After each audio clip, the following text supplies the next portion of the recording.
Bismillahirrahmanirrahim. Assalamualaikum warahmatullahi wabarakatuh. Apa kabar semuanya, mahasiswa sekalian? Semoga selalu dalam keadaan sehat dan tetap semangat mengikuti perkuliahan. Pada pertemuan kedua mata kuliah kali ini, yaitu mata kuliah pemikiran modern dalam Islam, kita akan membahas tema yang sangat penting, yaitu latar belakang munculnya pemikiran modern dalam Islam. Setelah mengikuti materi ini, saudara diharapkan mampu menjelaskan latar belakang munculnya pemikiran modern dalam Islam sebagai respon terhadap berbagai perubahan yang terjadi dalam kehidupan umat Islam. Adapun indikator yang akan kita capai pada pertemuan kali ini, yang pertama, saudara mampu menjelaskan apa saja faktor-faktor kemunduran umat Islam. Yang kedua, saudara mampu menjelaskan pengaruh kolonialisme Barat terhadap dunia Islam.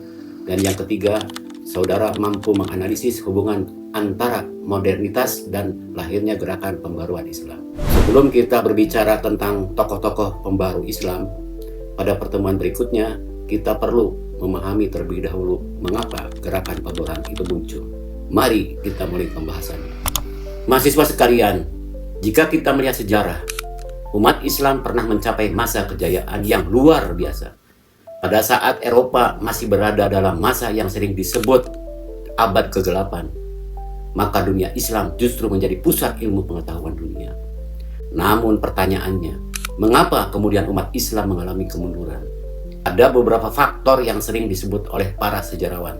Di antaranya adalah melemahnya tradisi ijtihad, yaitu semangat untuk berpikir kritis dan mencari solusi terhadap persoalan baru berdasarkan prinsip-prinsip Islam. Selain itu, konflik politik yang berkepanjangan juga menguras energi umat Islam. Ditambah lagi, lembaga pendidikan tidak berkembang secepat perkembangan ilmu pengetahuan yang terjadi di belahan dunia lain.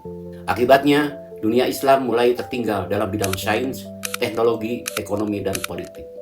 Kondisi inilah yang kemudian menimbulkan kesadaran bahwa umat Islam membutuhkan pembaharuan dalam cara berpikir, cara membangun peradilan. Kemudian muncul faktor kedua, yaitu kolonialisme Barat. Pada abad ke-18 hingga abad ke-20, banyak wilayah Islam berada di bawah kekuasaan bangsa-bangsa Eropa, seperti Inggris, Perancis, dan Belanda. Bagi umat Islam saat itu, kolonialisme menunjukkan bahwa bangsa Barat memiliki keunggulan dalam bidang teknologi, pendidikan, militer, dan tata kelola pemerintahan. Situasi ini memunculkan kegelisahan di kalangan para intelektual muslim. Mereka mulai bertanya, mengapa umat Islam yang dahulu memimpin peradaban dunia kini justru berada di bawah kekuasaan bangsa lain. Para pemikir muslim mulai melakukan refleksi dan mencari akar permasalahan yang menyebabkan ketertinggalan umat Islam. Mahasiswa sekalian, selain kolonialisme, ada satu faktor lain yang sangat berpengaruh, yaitu modernitas. Modernitas ditandai oleh kemajuan ilmu pengetahuan, perkembangan teknologi, lahirnya universitas modern, serta semakin kuatnya penggunaan rasionalitas dalam kehidupan manusia. Perkembangan ini menghadirkan tantangan baru bagi umat Islam. Sebagian orang memandang modernitas sebagai ancaman terhadap agama, namun para pembaharu Islam melihatnya dari sudut pandang yang berbeda.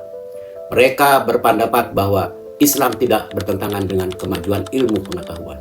Yang perlu dilakukan adalah membangun kembali semangat ijtihad, memperbaiki sistem pendidikan, dan mengembangkan ilmu pengetahuan tanpa meninggalkan nilai-nilai Islam.